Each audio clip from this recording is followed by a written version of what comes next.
Apaan tuh ijo-ijo? Halo semuanya, kenalin nama aku Nadia Anindita Septianti dengan NIM akhir 56. Di sini aku bakal ngejelasin mengapa sih kloroplas pada fitoplankton dan alga itu penting. Apa itu fitoplankton dan alga? Fitoplankton dan alga adalah organisme mikroskopis yang hidup di perairan air laut, air tawar, dan perairan lainnya. Mereka memiliki kloroplas organel sel seperti pada tumbuhan yang membuat mereka melakukan fotosintesis. Apa sih itu fotosintesis? Fotosintesis yaitu menangkap cahaya matahari untuk membuat makanan sendiri. Intinya, kloroplas adalah mesin energi yang menjadikan fitoplankton dan alga sebagai produsen utama laut.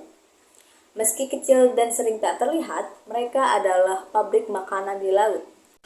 Selanjutnya kita bakal ngebahas peran kloroplas dalam fotosintesis.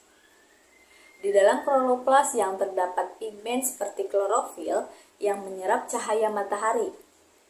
Pigmen ini memungkinkan fitoplankton dan alga mengubah senyawa berikut. Fotosintesis inilah yang membuat mereka dapat hidup, tumbuh, dan memproduksi oksigen. Fakta pentingnya, fitoplankton di laut bertanggung jawab atas sekitar setengah atau 50% produksi oksigen di bumi, sama banyaknya dengan semua tumbuhan di darat. Artinya, lautan dan penghuni mikroskopisnya seperti fitoplankton sangat vital bagi atmosfer kita.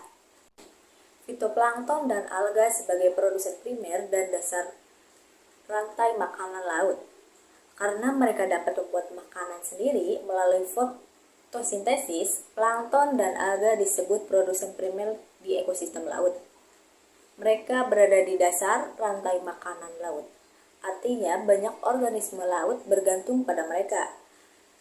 Seperti rantai makanan berikut ini. Fitoplankton atau alga dimakan oleh zooplankton, organisme mikroskopis yang bentuknya hewan, lalu dimakan oleh ikan kecil, dimakan oleh ikan besar, lalu terakhir dimakan oleh predator laut atau puncak seperti hiu, paus, dan manusia.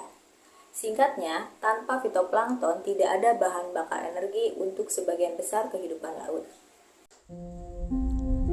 Seperti sudah dijelaskan, fitoplankton membantu menjaga kadar oksigen di atmosfer kita. Saat fotosintesis, fitoplankton menyerap CO2 dari udara laut atau atmosfer, membantu mengurangi karbon dioksida dan mempengaruhi iklim global. Kelimpahan fitoplankton berarti banyak makanan untuk zooplankton, ikan, predator. Sebaliknya, jika fitoplankton sedikit, populasi hewan laut juga bisa terganggu. Perlu diingat juga bahwa kadang ledakan populasi fitoplankton atau alga yang disebut alga bloom bisa terjadi, yang bisa membawa dampak negatif. Misalnya mengubah kualitas air, dekomposisi yang mengurangi oksigen, dan lain-lain. Kloroplas di dalam fitoplankton dan alga memungkinkan fotosintesis yang membuat mereka produsen utama laut. Karena itu, mereka adalah fondasi kehidupan laut. Tanpa mereka, rantai makanan laut runtuh, hewan laut dari zooplankton hingga predator besar bisa terancam. Keberadaan mereka juga mempengaruhi atmosfer dan iklim global. Sekecil apapun fitoplankton dengan kloroplasnya adalah penentu hidup matinya ekosistem